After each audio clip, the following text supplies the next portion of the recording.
Hey team, Mandy here from the Body Reset. Today I want to talk to you about thyroid function.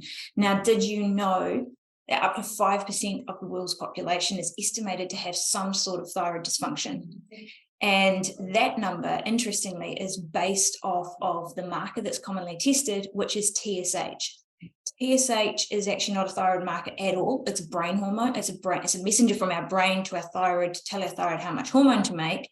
And it's the commonly tested marker for thyroid dysfunction, but it's also pretty well known to be a very, very broad reference range, meaning a lot of people with some sort of thyroid dysfunction fall within the normal range. So that 5% of the population, which is considered to have dysfunctional thyroid, is probably well below the real numbers of people that are struggling with some sort of thyroid dysfunction.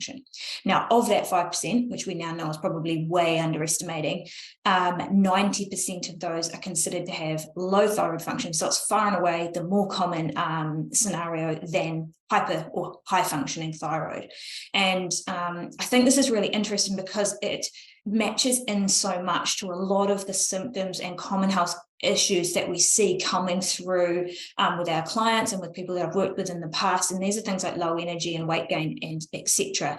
And why is that? That is because our thyroid gland controls our metabolism. What is our metabolism?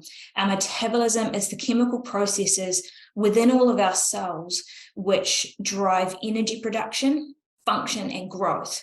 So when thyroid function is low, metabolism slows. When metabolism slows, our energy drops and everything else gets hard. So weight is really, really hard to shift. We start to feel cold a lot of the time. We just feel sluggish and your mood can be low. Joints start aching, can freeze up, muscles feel weak, our guts just feels a bit sluggish and heavy, blood circulation slows, and brain fog starts to creep in. So if any of these symptoms sound familiar to you, it's very likely that the thyroid impacting the metabolism is something you need to be thinking about. So that's a little bit of an overview of the thyroid, but what makes it so interesting is that the thyroid is not the problem. The thyroid is just responding to the environment. And this is the case with all hormones. It's never the hormone that is the problem. The hormone is simply a symptom of the environment in which it exists. And this is why it's so cool to talk about, because we have control over the environment in which our thyroid lives in. So rather than looking at the thyroid hormone and being like, well, I need to address that because that's low, what we need to do is go back upstream a bit and look at the environment and creating an environment that allows our thyroid function to optimally work. Okay, so that is what we're going to talk about today. I'm going to give you 3 top tips, 3 habits that we can build that specifically improve thyroid function so that we can get that metabolism going again, so you can start feeling like the ice cream and be more awesome. So first thing we're going to talk about, and this should come as absolutely no surprise to anyone, is protein intake. My favorite topic. But when it comes to protein intake, I want to get a little bit specific here today. I want to talk about protein from red meat. There is a big difference for the thyroid, for everything actually, but for the thyroid, it's what we're talking about today, to what we get from red meat compared to what we get from a plant-based protein source. So the protein, let's just talk about the protein itself, amino acids. Red meat is a really good source of tyrosine, which is the amino acid that the thyroid gland uses to make thyroid hormone. So there's that 1 point for red meat. This amino acid is found in plants as well, but it's more bioavailable in red meat. It is also a good source of phenylalanine. Get that one, say that one fast. That's also, and that's an amino acid that our body can use to make tyrosine. So good source of your amino acids. And if we were to compare them, say 100 grams of protein, of a plant-based protein, to 100 grams of an animal source protein, they are not equal. So the amount that you actually get once you've digested it is more from the animal-based protein because they're more bioavailable, means we absorb them better. Now, it goes a layer deeper than that because we have to talk about the minerals as well. The thyroid gland requires a lot of specific minerals: iodine, selenium, zinc, and iron being the top 4. And I want to give you a little example here of why animal-based protein is a superior option. So there's 2 forms of iron, right? A lot of people know this. There's heme iron, which comes from animals, and there's non-heme iron, which comes from plants. Now, what you might not know is that of all the animal product that you eat, you only absorb 18% of the available iron in that food. So if you have a steak and it has however many milligrams of iron in it, you get approximately 18% of them. So you have to eat a lot more than you think to actually get the amount that you need. Now, when it comes to plant-based proteins and non-heme iron, you only get between 1 and 10%. So it's nearly half of what you would get from the animal protein. So again, if you are in any sort of nutritional deficiency or have been struggling for some time or have been dieting, etc., and you really need to get your amino acid levels up and your mineral levels up, or if you have any sort of impaired digestive function going on, then animal sourced proteins are going to be your better option because of that improved bioavailability of those minerals and the protein itself. Animal meats are also a good source of your fat-soluble vitamins. And again, the form of these found in plants has to be converted in the human body into the form that we use. Whereas if you get it from an animal-based source, you get it in the form you need. So it's much quicker to get in there and meet the need that your body has for optimal thyroid function. Now, there was a study that looked into protein and food in particular for thyroid function, and basically the conclusion of it was quantity and quality of your protein source is probably one of the most easily modifiable environmental factors that we have to manage our thyroid function.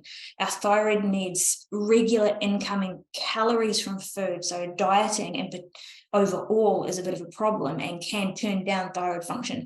But protein restriction and under-eating protein is the big one that we can have control over. And so getting more red meat into your diet on a regular basis is going to really, really help get those amino acid levels up and get those mineral levels up that are going to improve your thyroid function. Cool. So that's number one. Get some animal protein into you. The next one is stress. Now, stress is a really interesting one when it comes to thyroid function because it's the integration of our HPA axis, our hypothalamus pituitary adrenal axis, with our HPT axis, which is hypothalamus pituitary thyroid axis.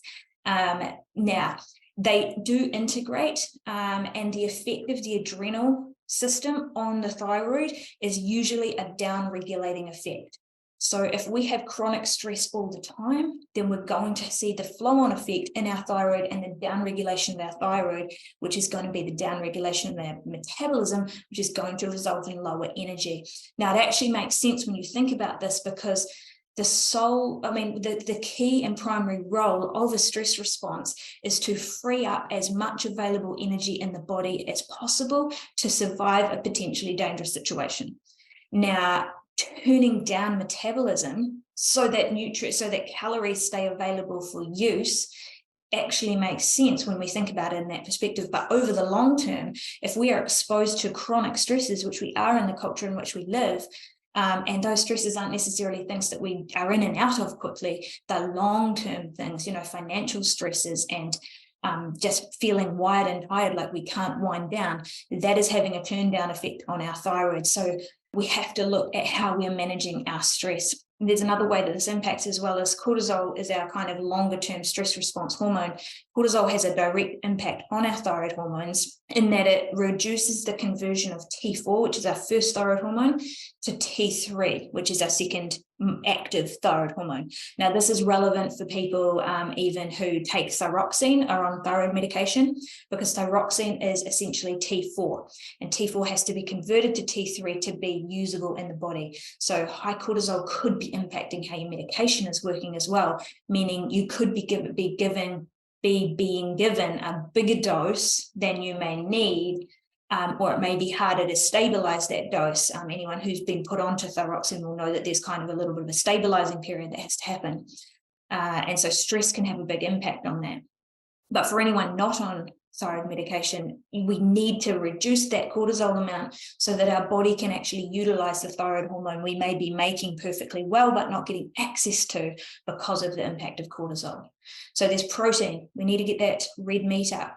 There's stress, we need to be building in some management, some healthy coping mechanisms to dip into and dip out of stress. You know, we've talked about this so many times, about that seesawing effect. Stress is a good thing and a dose we can manage, but we have to be able to seesaw out of it. The last one I want to talk to you about here is movement. Now, movement's a really challenging one for anyone with low thyroid function, because the last thing you feel like doing when your energy is low, when your joints hurt, when your muscles feel weak, is going out and doing some sort of movement. And typically what happens is, if thyroid function has been a little bit low for some time, perhaps it's turned down because of chronic dieting, because you've been looking to lose some weight. The thing is, when it comes to movement, if we've kind of got weight loss as a goal, is that we look towards the things that burn calories. So we're looking towards those longer cardio sessions, or the HIIT sessions, or the F45s, or the CrossFit sessions and stuff like that, which are really longer and a really big toll on the body. And what happens is, you go and do it, then you feel fatigued for the next 3 days as a result, and so you don't do anything for a while.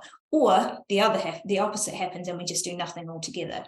Now, the truth is, exercise works on the basis, on this premise that what doesn't kill you makes you stronger. So exercise works because we adapt to the stressor. Now, when thyroid function is low, the margins that we have for adapting is much smaller. So it's the dose that makes the poison, essentially. We have to have a smaller dose, because otherwise we go over the threshold too much and then we can't deal with it. So we have to reduce the dose. And the key here is, it then becomes about the minimum effective dose to get the change we require. So going for a 5-minute run once a week might be all you can do, but it's not going to benefit you very much. But doing 10 or 15 minutes a couple of times a week of some weight-based sessions, which are less kind of demanding on the body but have a muscle stimulus effect, are going to be much more effective.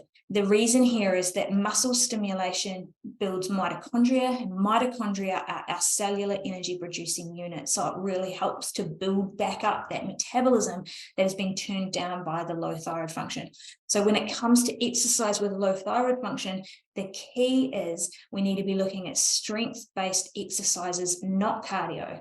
We need to pause on the cardio for a little bit and rebuild first by focusing on muscle contraction.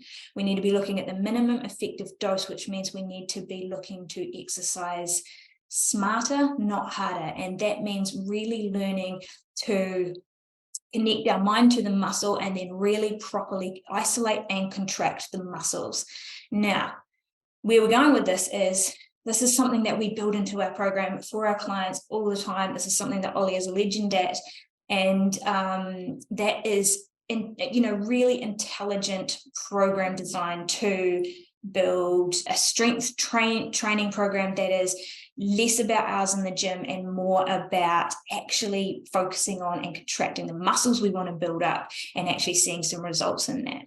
So we have, what I have for you actually, which I would love to give out to you if you're interested in this, is if this is something that is completely new to you and you've never dabbled into the strength training side of things at all, is we have some activations that put together that help you to prime the muscles, the big muscle groups that we want to be moving, and actually start feeling those, when we sit in chairs all the time, when we're kind of maybe haven't done any strength training, there's certain muscles which just get a little bit underactive, and we actually just need to feel those first so that we can learn to move them effectively. And this is going to be the movement that has the biggest ongoing effect on your thyroid function in the long term. So if you would like that, click the link below if you're watching this on YouTube, or comment activations and we can send that through to you. I'd love you to have a look at that, have a dabble in that, and see if that makes a difference for you. Put a pause on your big long runs and instead do some activations. Feel those muscles start warming up and firing again, and feel the energy that comes from that, because I promise you it's a whole other feel, and it's not going to leave you on the couch for 3 days. So those are my 3 things. They are the non-negotiables when it comes to looking after our thyroid. And I have to say they're probably the 3 things which a lot of us maybe all know, but not all of us are consistent with doing. So animal-based protein sources, particularly red meat, really good source of ions, zinc and selenium and iodine and all that sort of stuff. Managing our stress, so healthy coping mechanisms, not just distraction, not just another beer at night, but actually some healthy coping mechanisms that allow us to seesaw out of those stress responses, and then moving smarter and not just always thinking about burning more calories or moving for longer or harder, but actually being intentional with our movement, really contracting those muscles and building up those little energy power units that we all have in there if we so choose to activate them. So hopefully that was helpful, guys. Activations down below, and I look forward to seeing you next time. Have a great day.